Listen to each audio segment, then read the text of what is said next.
If you have ongoing exposure to controlling people, it's a virtual certainty that you're going to experience blurry boundaries, which is why I've created the extensive online course called This Is Me, Establishing Boundaries with the Controllers in Your Life. There's a link below that will give you all of the details, and I hope that you would find it therapeutic.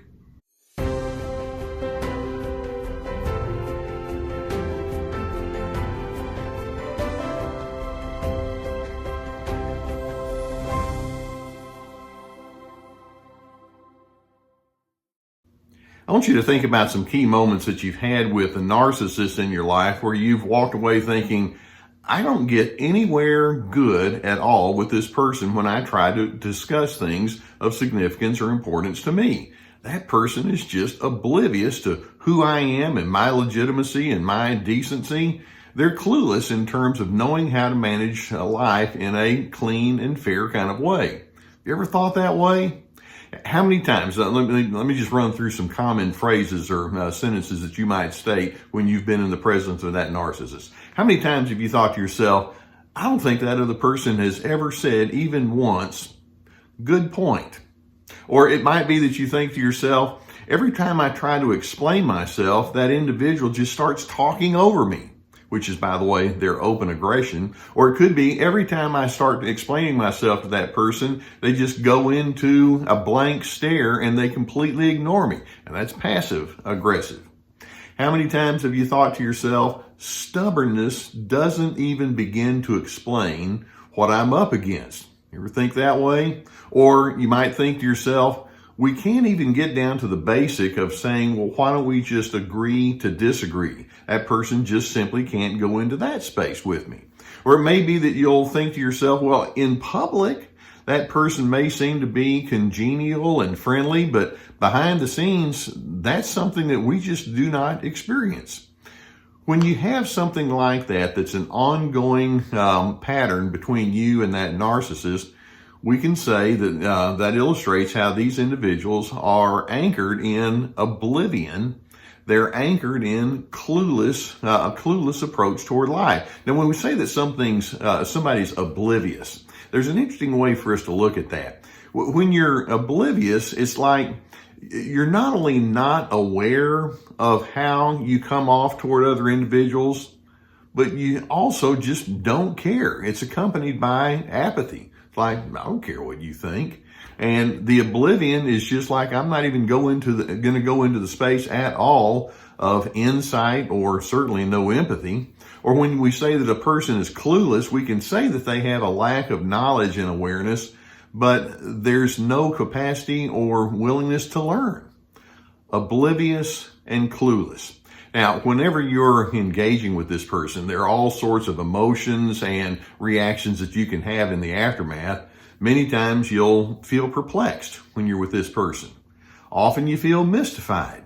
You feel like you're just at a loss. I don't even know what to say anymore. Sometimes you feel baffled. You can very commonly feel alarmed. You might feel hopeless. You might feel desperate.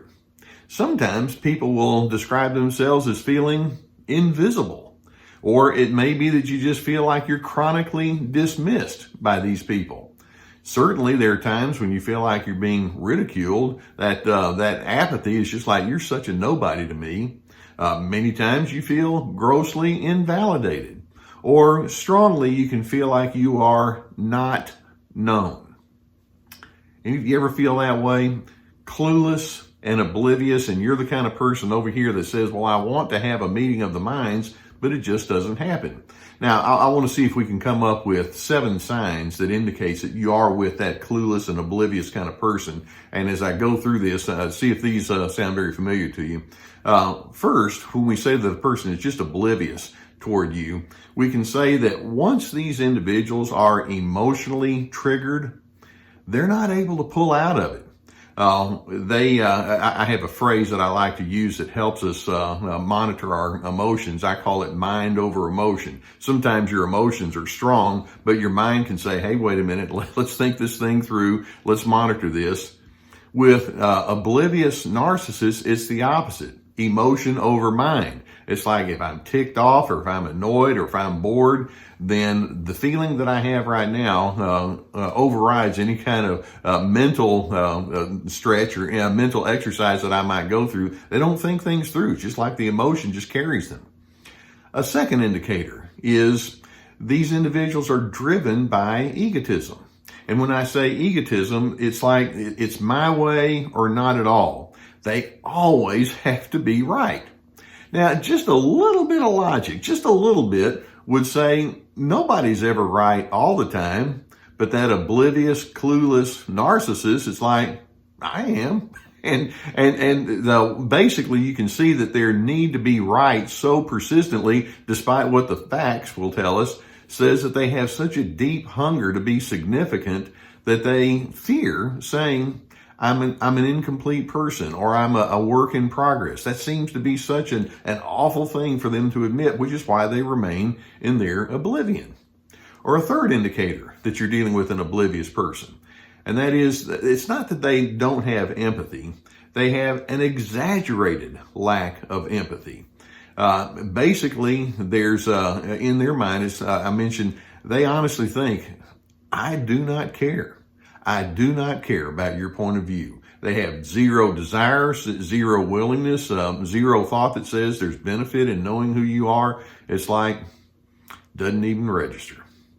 A fourth indicator that you're dealing with an oblivious person, you'll notice that once these individuals are triggered in their anger, they tend to jump from topic to topic. When there's something that triggers you and you feel frustrated or annoyed or irritable, and that happens in a lot of relationships, that doesn't really threaten me, but we can at least sit down and talk about it. But with oblivious people, it's not like, okay, well, why don't we discuss it? In their mind, it's like, well, I've got this that bothers me.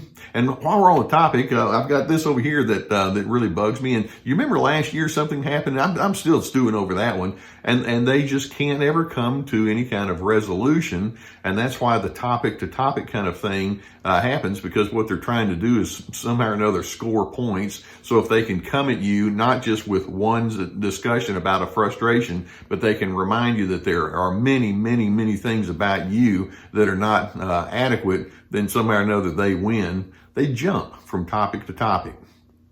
A fifth indicator of a person who has oblivion and cluelessness is that they have no appreciation whatsoever for nuance. You know, if somebody makes a mistake or if somebody has an emotion, there's always a context in which that happens. And healthy individuals will say, well, before we go too far into this, let's talk about what's going on here.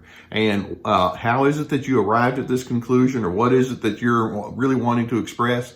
The oblivious person's like, I don't need to do that. And so they're caught up in their own black and white thinking, my way, not at all. They have gross illogic, but to them it's like, well, if it's something that suits me, then it's logical. And they're grossly insensitive to you. They can't appreciate that need to parse out nuance. A sixth indicator of the oblivion is that they have no forethought about the outcome of their closed-minded approach toward relationships. Now, one of the things that's part of a healthy relationship is we have what we call future thinking. You know, if I say this, what's going to be the outcome over here? Or how's this going to impact things down the road? Narcissists are very now focused. They don't have much future focus.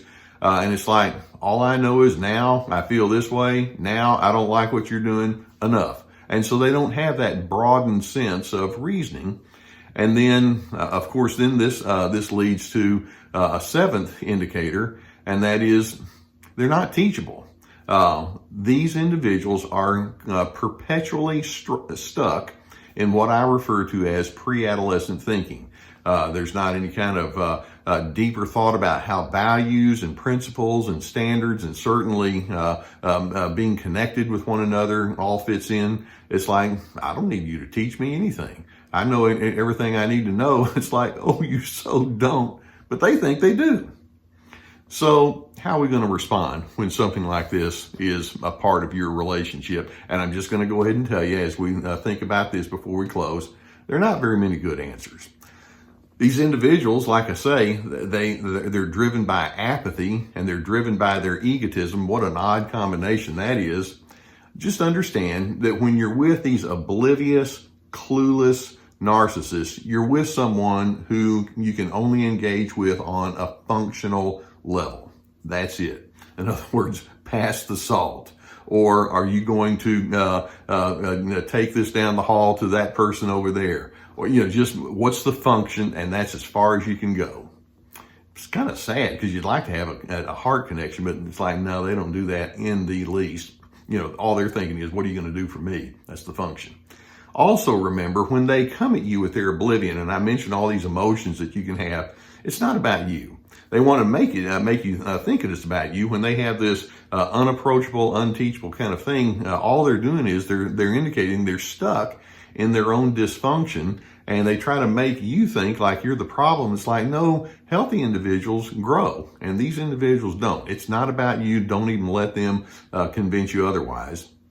In addition, don't even try to school them about your standards or your principles or your values. Now, that doesn't mean that you don't have boundaries and that you don't have assertiveness, because you can stand upon your standards and values and principles, but don't expect them to learn and to understand why you would do what you do. In my mind, when I'm dealing with that oblivious, clueless narcissist, I'm thinking, I really don't like how dense you are. But you know what? I've decided I don't need your acceptance. I don't need your encouragement. Like it, but I don't need it. I don't need your directives. I don't need your regulations. I don't need your parameters. I don't need your understanding. I don't need your approval. I don't need your vote of confidence. And I sure don't need your fantasy, egotistically driven patterns of thinking. I'm on Team Healthy, where we stand for dignity, respect, and civility.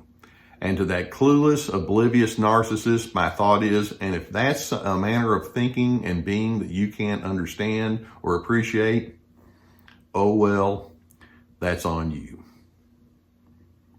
I do hope that videos such as this kind of give you a good idea of what it is that you're engaging with and how you can respond in a clean, healthy kind of way. If you've not already hit that subscribe button, I would encourage you to go ahead and do so and hit that notification bell. We'll have more videos coming your way.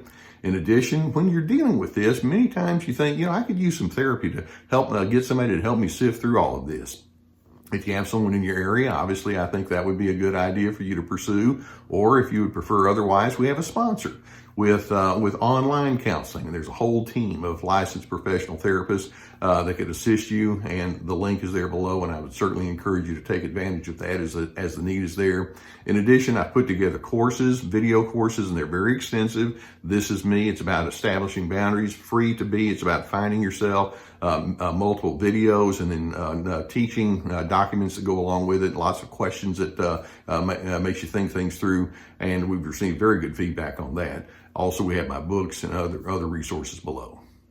All right, I know that it's frustrating for you when you're dealing with somebody that's oblivious, but at some point you just kind of have to decide, okay, that's where they are. That's not where I am, though.